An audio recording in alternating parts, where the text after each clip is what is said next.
Okay, so ready to talk today? I would love to talk. What do you have on tap for us today? So today I want to talk about rest. Rest. Okay. I'm excited to talk about that. I think it's an important thing. Welcome to the With Counseling podcast. I'm JJ Blandford, founder and therapist at With Counseling. So the reason that I want to talk about rest is, right, we've recently talked about like schedule and summer and all the things. And I think as people, there are these expectations that we put on ourselves, we feel society has put on us to produce, to contribute. And so often why people don't show up to me and say like, "Oh, I'm coming to therapy because I need rest." Yeah. Rest is so often a part of the conversation of I have been trying to produce, strive, whatever, and it's not fulfilling me in the way that I have been told this would fulfill me. Okay. And so rest becomes a part of our therapeutic conversation. Yeah, that's good. I feel like if people go to the previous episode on prepping for summer, like one of the big revelations you had was like scheduling in rest time for your family, like actually on the calendar. Yes. This is a night where we are not scheduling anything because we need some downtime. And that doesn't look like everybody's probably like taking a nap or early bedtime, but just like not doing. Right? So what I guess what you're saying about seeing people in therapy is that rest is not usually the reason they come to therapy, but it's one of the byproducts of other things. Like a lack of rest is a byproduct of other things. Can right? be. Okay. And I think culturally we live in a world that rest is a reward. Yeah. And so people don't feel that they can rest until they have accomplished. Like say, for instance, on a Saturday, right? You don't have work and I need to do the laundry, pick up the house, kids have a sports game, we have a birthday party to attend, and you are to Sunday night and like, back to the work week. Right. And so if you are not scheduling intentional rest for yourself, I would say also for your family, it can lead to burnout.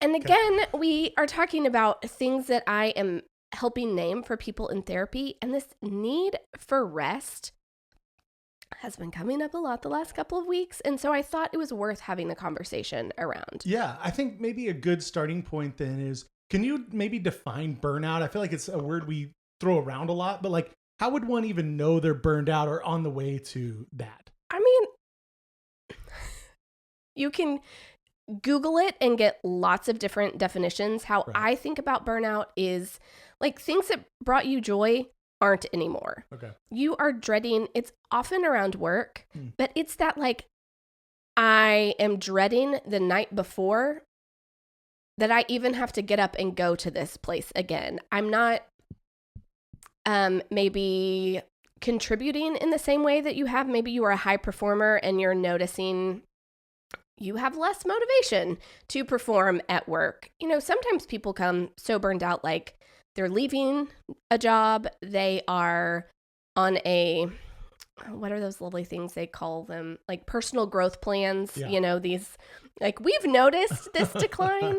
And so I think sometimes we don't realize we're on the way to burnout. We realize when we're there and it's like, oh, this feels terrible. How do I fix it? Yeah. I mean, thinking back to times where I have burnt out, I am probably I'm prone to burnout, I feel like, in some, that is self-awareness. I do struggle with that, maybe a touch. And yeah, hitting rock bottom's not fun. No.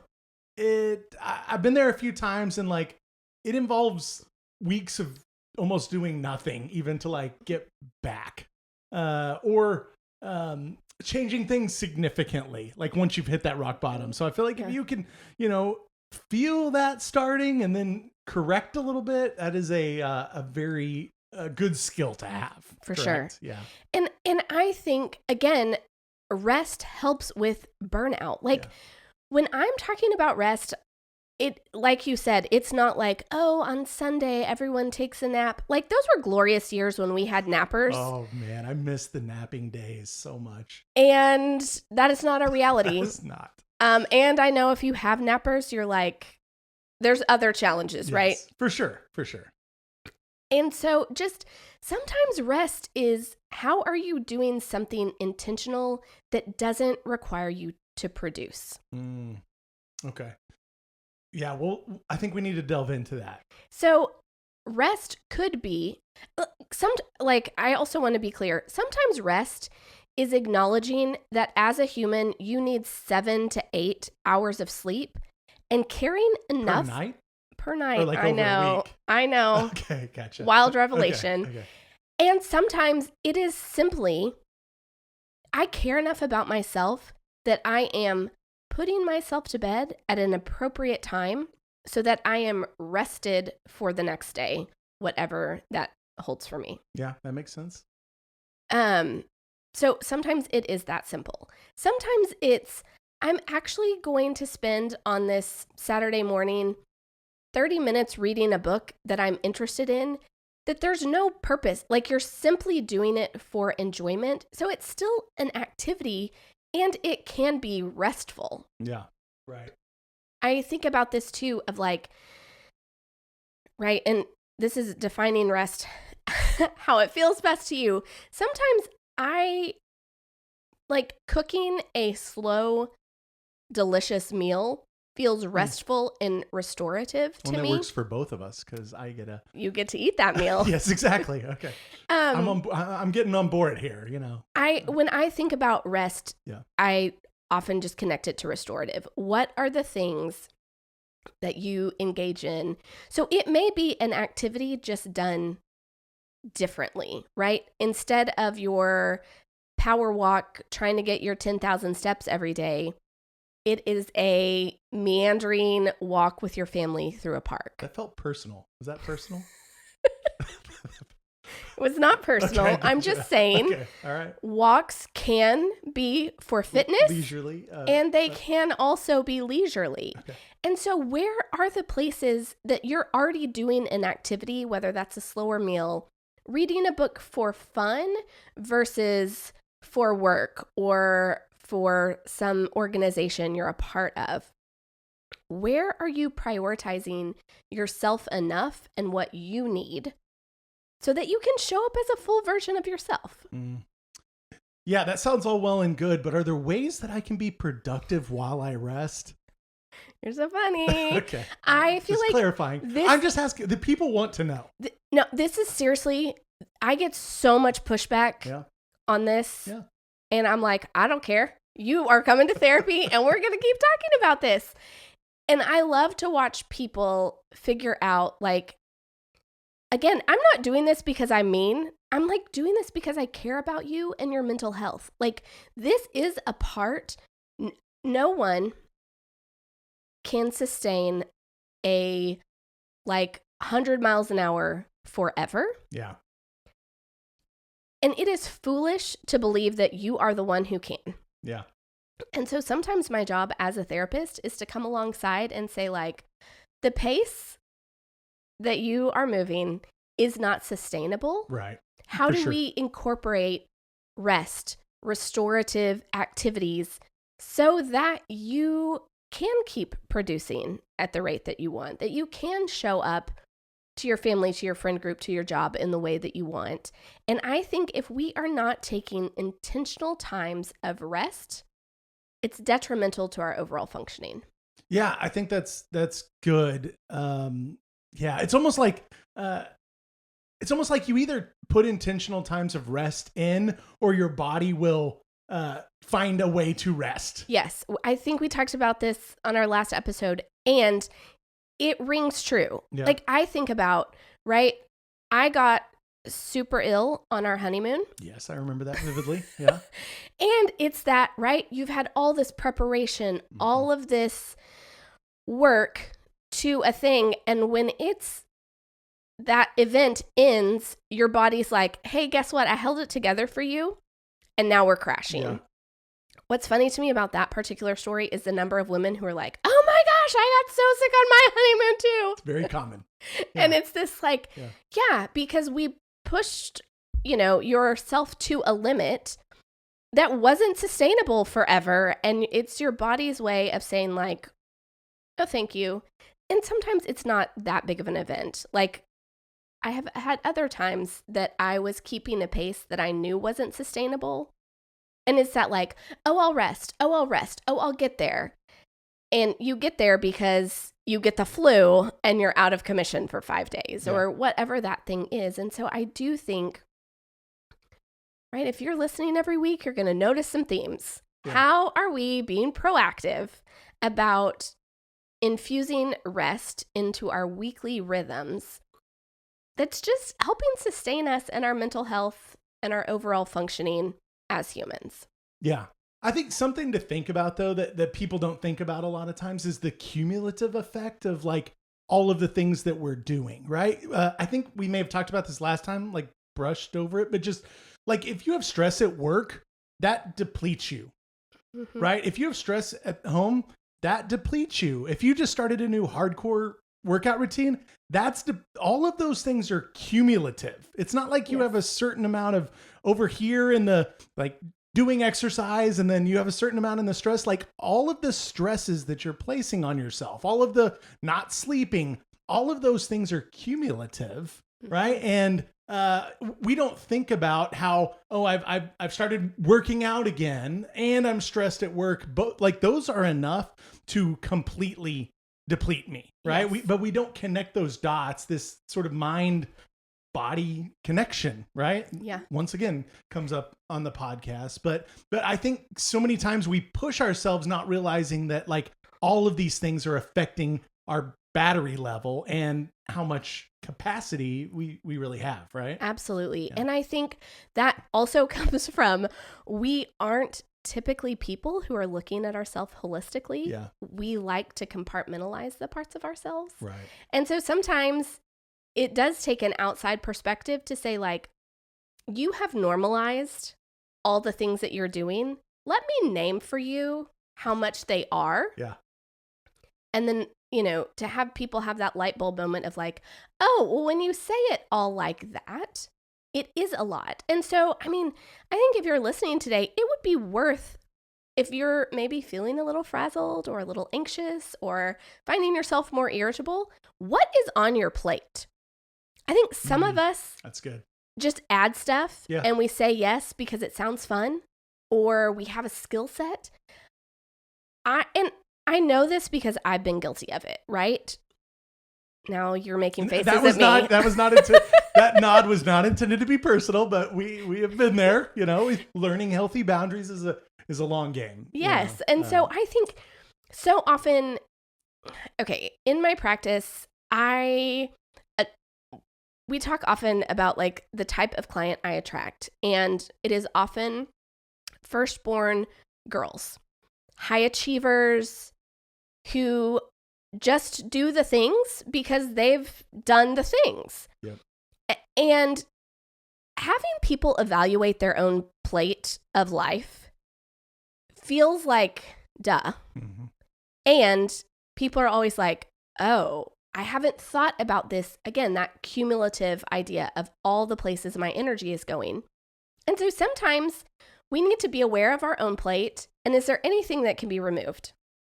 Right? Like sometimes we've committed to something and our season with that has passed and we've just never taken the time to rest and reflect. And to stop doing something. Yeah. Yeah. That isn't working anymore. Yeah. And so maybe if you're finding yourself, again, frazzled, anxious, irritable, check out your plate. What is everything still serving you, your family, your community in the way that it was 6 months ago, a year ago? You may look at that plate and think, I'm good to go, and I can't add anything else. Yeah.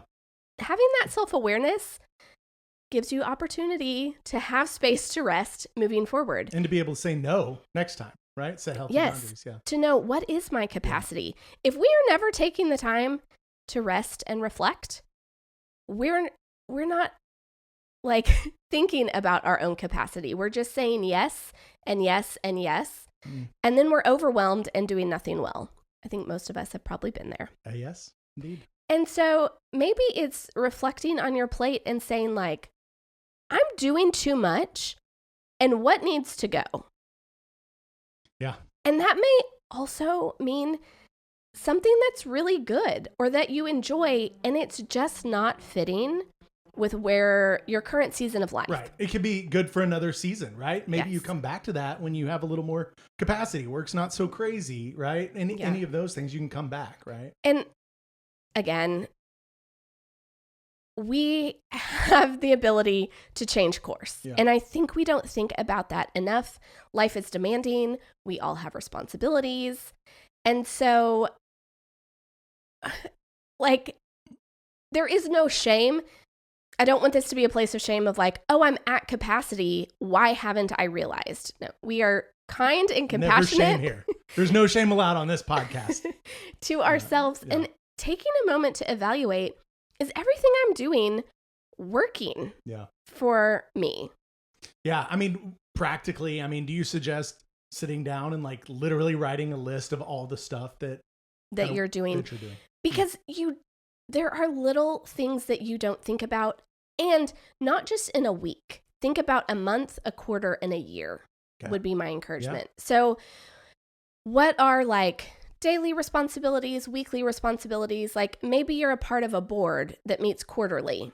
Okay, that feels more manageable versus I was a part of a board that met quarterly. I've taken a new role in that volunteer organization and it's demanding, I've somehow moved to like a weekly involvement. Is that still feasible for me? Do I need to go back to a different rhythm? Like sometimes too, it's not just saying like yes or no. It's what is a middle ground? How could I make this work? And I think there's things that we do so infrequently that they may not be top of mind that are also worth thinking about. Yeah. Like if I'm doing something so infrequently that it's not coming to mind, is that still a priority to me? That's a good call. Where am I, volunteering at kids' schools, involved in a faith community? Like, right, when we're doing any one piece of this, we're not always thinking about all the pieces. And sometimes when you focus on bringing all the pieces together, you realize I have too many pieces and it's it's not sustainable to hold them all, and I'm not doing them all well. And I think that's a really insightful and compassionate thing to say, like, I care enough about myself that I want to show up as a good parent, friend, partner. Yeah. And so to do that, I need to like get rid of some of the things on my plate. That's exactly right. Because you're not doing yourself any favors. You're not doing anybody else any favors by just burning out and being on this roller coaster right, of burnout. That seems like it might be a cool thing. Even if you like did sit down with a list to like maybe sit down with the friend you trust and kind of like go over your list, and maybe have them reflect like maybe things you missed or aren't thinking about. Or sometimes we lie to ourselves. Yeah. And we write that list and we say, oh, this is totally manageable. Yeah. And so I think it's a great idea to sit down with someone who cares about you and say like, are you seeing burnout, more anxiety, more irritability with me? I'm doing this self-reflective exercise. Yeah. I think this is manageable. And, you may have a friend who's like, no, you seem to be living your best life. Like, keep doing what you're doing. Yeah. You may sit down with someone who's like, I'm so glad you asked. I've been meaning to talk to you. And, thinking about just like, what you're doing sustainable? Yeah. And sometimes you need someone else's perspective to have clarity around that for yourself. That's good. I think that's great. I encourage everybody to do that. Find a trusted friend, sit down. Maybe you both do the activity independently and then come together, right? And then you can kind of bounce ideas off of each other. And I think there's a lot of like really, or a partner, maybe that's a good time to talk about the mental load. Yeah. That sort of thing. So we talked about sort of getting rid of things so that we can bring about rest, but what about like ways to implement rest regularly?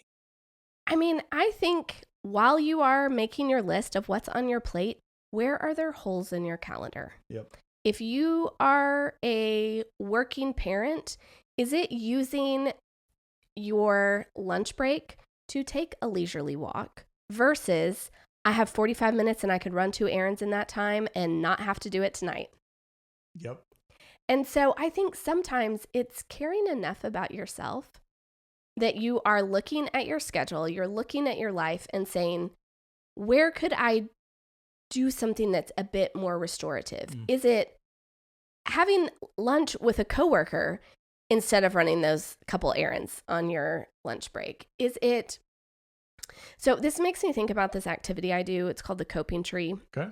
And I do it a lot of times when I do training, and it's this, we have someone draw a tree and they put fruit, beautiful pieces of fruit on the tree, and then a couple of pieces of fruit on the ground, and those are rotten fruit. And it's a way to help people name their good coping skills and their bad coping skills. And by coping skills, you mean the things that you do when you're stressed to kind of help you cope. Right. Right. And most of us have good things and then, less effective strategies. And yes, less helpful things. Yes. Yes. And so it was a training that I'd gone to with a coworker. We were running a training together and had someone say, I've realized that some of my good fruit is actually the same as my bad fruit. And it's this idea of like watching an episode or two of your favorite show is your good fruit. Yeah. Looking up and 8 hours have passed, our Netflix has been judgy. Like, are you still watching? And you're like, yes, I am still watching. Please stop bringing that up. All right. And so to me, it's the same as rest, right? Like, are you engaging in those things that are good for you? Like, and that rest could be sitting on the couch for a mindless episode of whatever you enjoy. Yeah. It may move from rest if you realize it's 2 a.m., you should have gone to bed a couple of hours ago, and it's going to be really terrible when your alarm goes off at 6 a.m. And so thinking for yourself of how am I setting boundaries and parameters on my rest so that it's actually restorative? Again, that's helpful. This idea of like walking, a leisurely walk. You may need to figure out like, that is half a mile if I'm going with my children. Because if we go past that, I'm carrying bikes and scooters. It loses. You're triggering me, okay? It's so real. Yeah. And so part of this, if rest has not been a part of your rhythm, this is not another place to start gauging your own perfection, like your own performance and, working for perfection. Yeah. It's realizing like, hey, this activity, like, maybe reading a little bit is helpful. And if I get sucked into a book and don't engage with my family for a whole day, that may not feel as good. Yeah. And so even within rest, how are we setting boundaries and parameters so that it's having the effect that we want it to have versus like becoming something unhealthy or unhelpful? Yeah. That is some good stuff to think about, because those really are very similar a lot of times. And I'm like thinking through my own, coping skills and sort of, it's just easy to get lost and like not set those boundaries or parameters, even around rest, that might need some specific boundaries to not become negative in some way. I think that's helpful. Are there things maybe people don't think about generally that they could be doing that's rest? I know we talked about a leisurely walk. We've talked about, a couple of shows. Are there? I am amazed at the number of clients I have that are creative, and it doesn't come out for like weeks or months until we kind of start talking more about what are restorative things, restful things. A lot of times people are returning to a creative outlet that has served them in another season of life. So maybe in college, they took a pottery class that they really enjoyed. As an adult, they've decided to join a pottery studio. to practice that skill, being in community. You can rest in engage and rest in a community setting. I have, a lot of artists. And so maybe it's returning to paint, cross stitch, embroidery, like some sort of creative writing outlet. Again, not with the intention to, oh my gosh, I'm going to start embroidering and monetize this. It's going to be my side hustle. It's right. like, no, I'm embroidering to enjoy. Right. I'm creating to enjoy. And I want to return to that like childlike enjoyment of just creating. Yeah. That's really helpful. I think that's good stuff. You know what? I'd love for people to what are some of the things that you have gotten into? Maybe hit us up on social, or this is on YouTube as well. If you like YouTube, and you're just listening to it on podcast, drop a comment. We'd love to hear kind of what you've found that maybe is restful that and maybe people don't think about. Yeah. Helpful for other people to think about. That would be awesome. A great little community exercise there. Anything else? Do you feel like we just nailed it? Nailed it. As we do every time. Perfect. I hope you enjoyed today's episode talking about rest. I'd love to continue the conversation on social media. You can find me at Counseling With on Facebook and Instagram, or send me an email through my website at counselingwith.com.